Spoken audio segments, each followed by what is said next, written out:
जय Hind defence lovers. आज की टॉप हेडलाइंस कुछ इस प्रकार है। इंडियन कोस्ट गार्ड में इंडक्ट हुआ पहला स्वदेशी होवरक्राफ्ट। ब्रह्मोस के लिए तैयार हो चुका है first made in India warhead. Bharat और रशिया बना रहे हैं ब्रह्मोस का हाइपरसोनिक और साथ ही और भी स्मॉलर वर्जन। यूएस आर्मी को प्रपोज हुई भारत की स्वदेशी आर्टिलरी गन और रशिया की रिफाइनरी पर यूक्रेन का अभी तक का सबसे बड़ा हमला।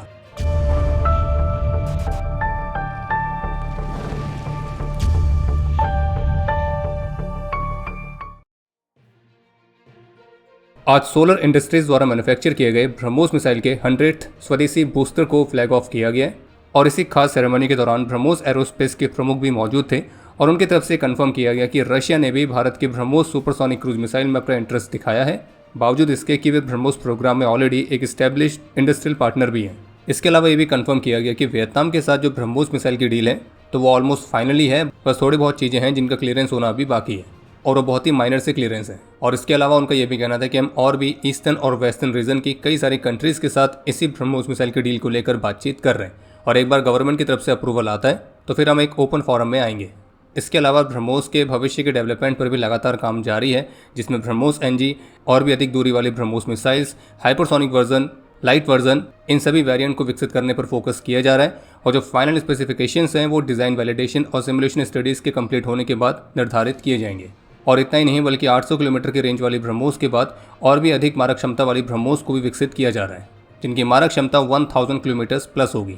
और जबकि सोलर इंडस्ट्रीज टेक्नोलॉजी ट्रांसफर के तहत ब्रह्मोस के लिए वॉरहेड की मैन्युफैक्चरिंग में भी शामिल है, जो कि सोलर इंडस्ट्रीज ने ऑलरेडी बना भी लिया है और अब उसे ट्रायल्स के लिए भेजा जा रहा है। और अगर महीने भर के अंदर अगर ट्रायल्स पूरे होते हैं तो फिर सोलर इंडस्ट्रीज ब्रह्मोस के स्वदेशी वॉरहेड को भी बनाएगी। और ऑफिशियल्स की तरफ से भी बताया गया कि पिछले 1.5 साल में ब्रह्मोस मिसाइल को बनाने के लिए जो लागत आती थी उसको काफ़ी हद तक कम किया गया है और स्वदेशीकरण को बढ़ाने के लिए एक बहुत बड़े स्तर पर काम किया गया है। और ब्रह्मोस कितनी कमाल की मिसाइल है तो वो ऑपरेशन सिंदूर में पूरी दुनिया देख चुकी है।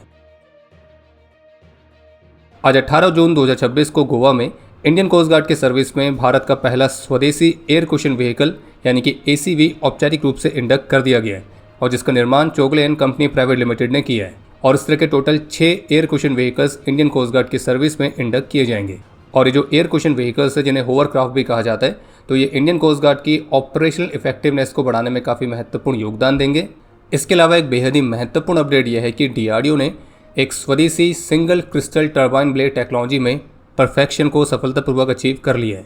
और रिपोर्ट्स के मुताबिक डीआरडीओ ने इस सिंगल क्रिस्टल टर्बाइन ब्लेड्स की डिज़ाइन और कास्टिंग में महारत हासिल कर ली है और अब ये जो माइलस्टोन है भारत को उसका स्वदेशी एडवांस्ड जेट इंजन बनाने में काफ़ी महत्वपूर्ण योगदान देगा। वैसे आपको बता दें कि सबसे पहले 2021 में डीआरडीओ ने पब्लिकली अनाउंस किया था कि उन्होंने सिंगल क्रिस्टल टर्बाइन ब्लेड्स को सफलतापूर्वक विकसित किया है, लेकिन वो हेलीकॉप्टर इंजन एप्लीकेशंस के लिए थे। और उसके बाद स्वदेशी हेलीकॉप्टर इंजन प्रोग्राम के लिए एचएएल को 60 ब्लेड सप्लाई भी किए गए थे। और जो लेटेस्ट रिपोर्ट सामने आई हैं वो इस बात की तरफ इशारा करती है कि डीआरडीओ की जो ये सिंगल क्रिस्टल ब्लेड वाली टेक्नोलॉजी है ये अब मैच्योर हो चुकी है और ये और भी अधिक कॉम्प्लेक्स फाइटर जेट एप्लीकेशंस और इंडस्ट्रियल स्केल की मैन्युफैक्चरिंग को सपोर्ट करने के लिए तैयार है। इसके अलावा एक अपडेट यह है कि भारत की डिफेंस मैन्युफैक्चरर एसएमपीपी ने एक यूरोपियन डिफेंस मेजर केएनडीएस के साथ एक टीमिंग एग्रीमेंट साइन की है और जिसमें वे संयुक्त रूप से मिलकर भारत में एडवांस्ड लॉयटरिंग म्यूनिशंस की मैन्युफैक्चरिंग करेंगे। और ये एग्रीमेंट पेरिस में आयोजित यूरोसिटोरी डिफेंस एग्जीबिशन में साइन किया गया था। और ये पार्टनरशिप भारतीय सेना के लिए भारत में मैन्युफैक्चर किए गए लॉयटरिंग म्यूनिशंस को ऑफर करने में इनिशियली फोकस करेगी। और इसमें भी मुख्य रूप से केएनडीएस के आई स्टार ड्रोन्स के साथ उनके वेलॉज और रोडर जैसे लॉयटरिंग म्यूनिशन सिस्टम्स को कवर किया जाएगा, जिसको लेकर कंपनी का कहना है कि उनके ये जो लॉयटरिंग म्यूनिशंस हैं तो उसको मॉडर्न वॉरफेयर के हिसाब से डिज़ाइन किया गया है और इस सर्च एंड डिस्ट्रॉय कैपेबिलिटी से इंटीग्रेटेड है। बाकी ये भी कहा गया कि भारत में इनकी स्वदेशी मैन्युफैक्चरिंग के लिए इस एग्रीमेंट में टेक्नोलॉजी का ट्रांसफर भी शामिल है। हालांकि वो टेक ट्रांसफर कितना है और कितनी वैल्यू वो यहाँ पे ऐड करने वाला है तो वो कंफर्म नहीं है। भारत फोर्ज लिमिटेड की subsidiary Kalyani strategic systems limited ने US based firm AM General के साथ एक स्ट्रेटेजिक पार्टनरशिप एग्रीमेंट साइन की है और इस पार्टनरशिप के तहत जो कल्याणी है वो अपनी माउंटेड आर्टिलरी गन प्लेटफॉर्म्स को दुनिया भर के मिलिट्री कस्टमर्स को ऑफर करेगी। इसमें फोकस है 155 mm कैलिबर वाले सिस्टम्स पर।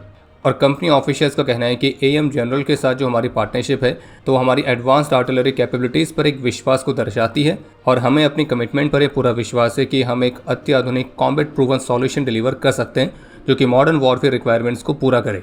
बाकी कोलैबोरेशन के हिस्से के तौर पर जो ये यूएस फर्म एएम जनरल है तो उसने यूएस आर्मी के मोबाइल टैक्टिकल कैनन प्रोग्राम में पार्टिसिपेट करने के लिए अपना प्रपोजल भी सबमिट किया है और इसी प्रपोजल में कल्याणी के ही माउंटेड आर्टिलरी गन प्लेटफॉर्म पर आधारित 155 mm के इस मोबाइल टैक्टिकल कैनन सॉल्यूशन को ऑफर किया जाएगा और अगर यूएस आर्मी उसे अपने प्रोग्राम में चुनती है तो 2027 तक उसकी डिलीवरी प्लान की गई है। लेकिन ये कंपटीशन इतना आसान भी नहीं होने वाला है क्योंकि इसमें और भी बड़े बड़े प्लेयर्स हैं जैसे कि KNDS, Elbit systems, हानवा defence, BAE system, rain metal और जनरल डायनेमिक्स।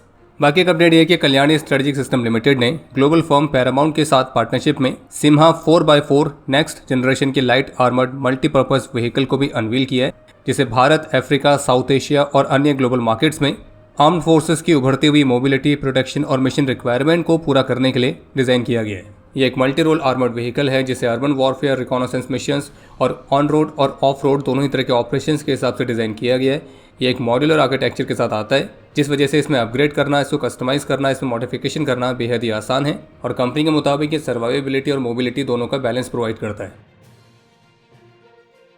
यूक्रेन ने मॉस्को में एक बहुत बड़ा एरियल अटैक किया है और जब से रशिया यूक्रेन वॉर की शुरुआत हुई है तो तब से लेकर अभी तक यूक्रेन द्वारा रशिया के एनर्जी इंफ्रास्ट्रक्चर और मिलिट्री लॉजिस्टिक्स को टारगेट किया गया। यह अभी तक का सबसे बड़ा हमला है जिसमें यूक्रेन ने लॉन्ग रेंज ड्रोन्स का इस्तेमाल करके मॉस्को की ऑयल रिफाइनरी को टारगेट किया है जो कि रशियन कैपिटल के लिए one of the largest fuel supplier है और इस फैसिलिटी में भीषण आग लगने की वीडियोस ऑलरेडी सामने आ चुकी हैं।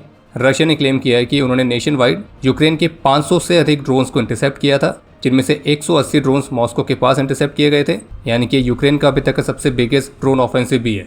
जबकि यूक्रेन ने रोस्टोव रीजन में भी ऑयल डिपो को टारगेट किया है और रशियन मिलिट्री लॉजिस्टिक्स को सपोर्ट करने वाले ट्रांसपोर्ट इंफ्रास्ट्रक्चर्स भी टारगेट किए गए। और यूक्रेन के राष्ट्रपति ने इस ऑपरेशन को यूक्रेन की राजधानी में हाल ही में रशिया द्वारा की गई मिसाइल स्ट्राइक के जवाबी कार्रवाई के तौर पर डिस्क्राइब किया है। और यूक्रेन ने रशिया की जिस रिफाइनरी पर हमला किया है तो वो annually 12 million tons of oil को प्रोसेस करती है और ये रशिया में सिविलियन फ्यूल सप्लाई और मिलिट्री लॉजिस्टिक्स दोनों के लिए ही रणनीतिक रूप से बेहद ही ज़्यादा महत्वपूर्ण है और इसलिए यूक्रेन के इस हमले को बड़े तरीके से देखा जा रहा है। और ये जो स्ट्राइक इस बात को भी डेमोन्स्ट्रेट करती है कि कैसे जो यूक्रेन है उसने रशिया के मल्टीपल एयर डिफेंस की लेयर को पेनिट्रेट करने के लिए अपनी एबिलिटी को इन वर्षों में लगातार बढ़ाया है कि वो रशिया के इतना डीपली स्ट्राइक कर पा रहा है। मध्य भारत हेडक्वार्टर के अंडर आने वाली 508 आर्मी बेस वर्कशॉप ने उनके द्वारा ओवरहॉल किया गया पहला 8x8 यूरो व्हीकल को सफलतापूर्वक रोल आउट किया है और जिसे स्वदेशी मेंटेनेंस कैपेबिलिटी में एक महत्वपूर्ण माइलस्टोन की तरह देखा जा रहा है। इसके अलावा एक अपडेट यह है कि 20 जून से 3 जुलाई तक मंगोलिया में multilateral joint military exercise Khan quest को कंडक्ट किया जाएगा और इसमें पार्टिसिपेट करने के लिए भारतीय सेना का जो कंटिजेंट है वो रवाना हो चुका है और जिसमें जाट रेजिमेंट के बटालियंस के ट्रूप्स मुख्य रूप से शामिल हैं। एक अपडेट ये सामने आया कि Israeli firm Israel aerospace industries यानी कि IAI तो उनकी तरफ से अनाउंस किया गया कि तमिलनाडु में जो उनकी अपकमिंग फैसिलिटी है तो वहाँ पे वे 2027 में अपने एडवांस्ड रडार सिस्टम की मैन्युफैक्चरिंग, इंटीग्रेशन और टेस्टिंग को भी शुरू करेंगे और इस फैसिलिटी का जो निर्माण कार्य है वो अप्रैल 2027 तक कंप्लीट होने की उम्मीद है। फिर उसके बाद इसके ऑपरेशन स्टार्ट हो जाएंगे। बाकी अब समय है आज के इतिहास का। आज के दिन कारगिल वॉर में अपने अदम्य साहस और वीरता का परिचय देते हुए कैप्टन दीपक गुलेरिया वीर गति को प्राप्त हुए थे और इन्हें मरणोपरांत सेना मेडल से सम्मानित किया गया। आज के दिन 1961 में 13 असम राइफल्स के राइफलमैन जगत सिंह, 1993 में 6 असम राइफल्स के rifleman Atom Raju Singh, rifleman Gurudhan Devnath, rifleman Kautuk Singh और 2018 में 40 असम राइफल्स के राइफलमैन अलोम हुसैन ने अपना सर्वोच्च बलिदान दिया। और आपके लिए आज का प्रश्न है कि ब्रह्मोस एरोस्पेस किन 2 कंपनीज का जॉइंट वेंचर है। और अब समय है आज के टॉप 3 कमेंट्स का जो ये रहे आपकी स्क्रीन पर।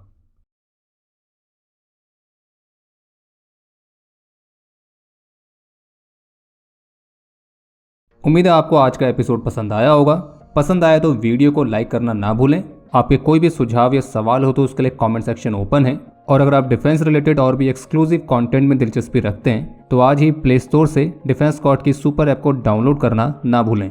और अगर आप चैनल पर पहली बार आए हैं तो squadron.in पे जाके हमारे नए डिज़ाइंस को भी चेकआउट जरूर करें। बाकी जल्द मिलेंगे नए एपिसोड के साथ। तब तक के लिए जय हिंद, जय भारत।